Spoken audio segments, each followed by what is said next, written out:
Okay folks, it's a bright sunny day, looks like it, even though it started out a bit cold. It's going to get to about 20 degrees I think today, and it was from 7 degrees, so a bit brassy, bit brass monkey, you know the old saying, freeze the balls off it's enough to freeze the balls off a brass monkey. Yeah, it's a bit like that. Anyway, let's just get stuck in. Yeah, folks, my right ear was clogged up. I had had a shower. I had problems with my right ear, and I just had used a bit of Waxol to get rid of the wax, and didn't work on its own. So when I went to my GP this morning, I had her blasted out with a syringe, and it fucking felt so good. You know, it was cleared, and I didn't have to feel like I was deaf in that ear anymore. So it's amazing what we take for granted, folks. My left ear is still a bit blocked, just a little bit compared with the right. Just needs a bit of Waxol there, and I probably won't need it syringed. But I tell you what, the Waxol really helped make the syringing work well, because last time I had a blocked ear and I tried having it syringed without Waxol, it didn't come out. So yeah, amazing what we take for granted, folks. What do we take for granted? We take things like good hearing for granted, you know. But imagine living on the street, folks, not having that kind of attention. You have your blocked ear and it becomes a problem. Then your other ear becomes blocked and you end up deaf. What's the point of that? That would be awful. Just because you can't access the services that we take for granted, folks. This is what we've got, a piece of yucky, papery sort of material. But yeah, it's amazing what we take for granted when we don't have to be a street beggar. You know, we really need to help these people get their life on track. If I had money, I'd be helping them, but unfortunately I'm not rich myself. I'm trying to get on the 6 o'clock news on Channel 9 to get recognised as an artist. I've been on the street myself, maybe not long term on the street. Actually, I've been homeless for probably about a year or so, but I did what was like couch surfing, but I still ended up having to hit the street when things got really bad. So I couldn't stay at my parents' places for very long. Little shit house, folks. So I had to hit the street, unfortunately, and it's really hard living on the street. I still was getting my Centrelink benefits, fortunately. Fortunately, I didn't have to beg. And I know what I forgot. Didn't set this right. I'm glad I didn't have to beg, but I still had to try and find sleep, and I couldn't. Most of the time when I was on the street, having a sleep is something that you just can't do often, because people don't want you sleeping in their restaurants or sleeping in libraries or anywhere else where you can go to get away from being outside.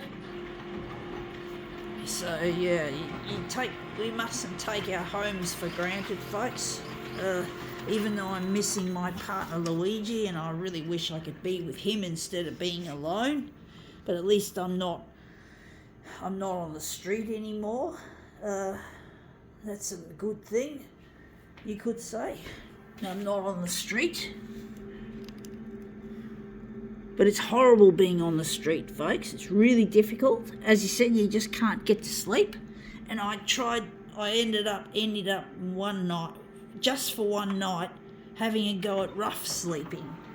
I was sleeping at the Bondi Pavilion with a couple of girls who were seasoned rough sleepers, who knew the ropes, and they helped me have a bit of a rest when I couldn't get to sleep anywhere else. And I ended up being sexually harassed by a bloke, and he was trying to get me to have sex with him. Fortunately he didn't rape me, but he could have, and it was really scary. So being on the street, especially for a woman, is harrowing. It's awful. It's not something you'd wish on your worst enemy, folks. It's really bad. It's really not fair that people, especially women, have to end up on the street. But, you just can't get all... these people typically don't have any other income except for what they get from begging. And begging's no fun. Not that I never had to try it. You could say my experience of homelessness and rough sleeping is fairly fleeting by comparison compared to what most of these people would experience typically. I'm trying to decide whether I should have done the other side of this, but I just have to be grateful. I know I'm missing my partner Luigi, and I'm really trying to get in touch with him through the 6 o'clock news. But at least I've got a roof over my head. It gets cold. It still gets cold in here, folks. It really does, but at least I'm not sleeping outside. And, going to the toilet in the park wasn't fun. Having to squat outside in the grass, and if that man was there while I was toileting, who knows what could have gone wrong. Really scary shit. It's always good for safety in numbers, indeed. But I managed to get in that time I slept in at the Bondi Pavilion. I at least had some relatively solid amount of sleep. Trying to sleep on a bus or a train is really difficult.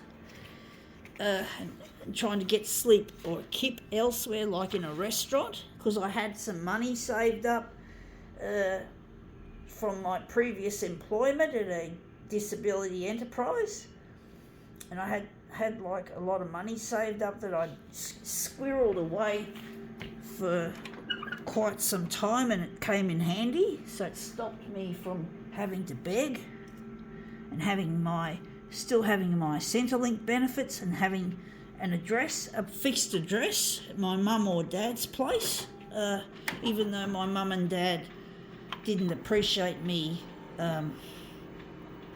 staying over.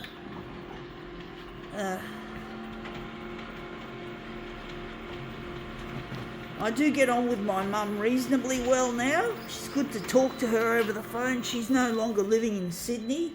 She lives in Adelaide now with my brother. And my dad still lives in the northern beaches. So, yeah. I don't get on with my father or my brother. They're both assholes. But basically I'm trying to get on the 6 o'clock news on Channel 9 so I can get recognised as an artist and get in touch with my lost partner Luigi, who I really miss. I really miss him to pieces.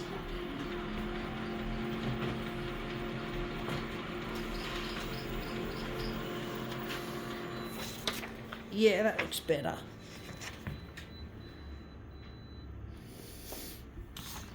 Yeah, I really miss my partner Luigi. It gets lonely here.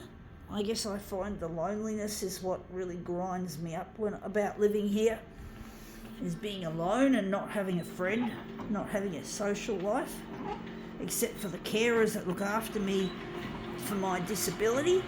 So I don't have any actual friends. Even though I'm a Christian who believes in the Easter and Christmas message, I don't go to church. I feel alienated by that institution. I really do. I don't feel like I belong. So I have to fucking do without going there, and I don't feel a sense of community. I don't have any community sense here, folks. I don't feel connected to community. I just want to be with my partner Luigi. I don't care about fucking being in a community, having a gaggle of friends. I just want my partner. I just want quality, not quantity. So yeah, I've got to try and get this stuff on the 6 o'clock news, and so I can get off Centrelink. I don't want to be on Centrelink for the rest of my life. I want to, even though Centrelink has been good to me, I still want to get married and make money doing what I'm good at and what I'm passionate about, instead of working in a disability employment and having to sponge off the taxpayer. I really wish I just could be married. I always wanted to marry, folks. I never wanted to be single. Single life is so dull, so boring, and so scary at times. Being alone and all that. And that's come up looking really quite a treat. I think we can now call this demo quits.